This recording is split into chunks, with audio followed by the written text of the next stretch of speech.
Assalamualaikum, this is Bayan Alisa Vlog, content creator here in Dato Paglas, Maguindano del Sur. Another day, another vlog na naman tayo mga kamamsi. Tara at samahan niyo ako sa aking gala today. Itong video na to mga kamamsi ay narugtong pumunta kami sa 7 days ng relatives ng asawa ko. At nung hapon na mga kamamsi, nagyaya ako sa asawa ko.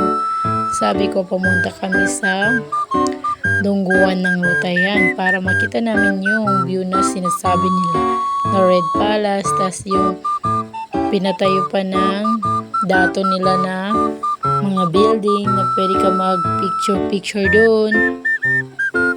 At pag pumunta ka talaga dito mga kamamsi, mamawala talaga yung problema mo dahil nakaka-relax talaga mga kamamsi.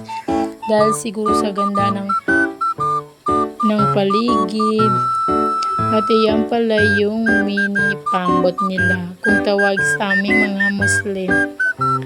Siya mga kamams. At dumating na pala kami. At yan yung, dyan pala yung may orange na pintura mga kamamsi. Dyan yung palagayan nila ng isda kada may dumadating. At yung parang blue, dyan ka pwede magpa-picture. Tumawid kami sa parang may kalsada dahil napasukan yung ginawa nilang kalsada.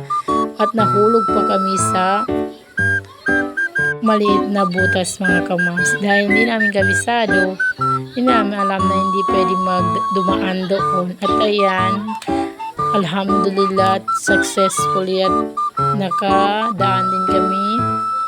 At ayan yung sinasabi nilang Red Palace mga kamams. Sorry mga kamams kung hindi ko kayo matutulog sa loob ng Red Palace dahil hindi tayo pwedeng tumawid dahil may tubig yung daan na ng Red Palace. At hanggang dyan lang yung kaya kong i-video mga kamams. Sorry mga kamams, hindi ko napakita sa inyo yung loob ng Red Palace at yung iba pang mga building. Kasi hindi ako makapasok kasi may tubig. So hanggang dito na lang. Salamat sa panonood. Thank you.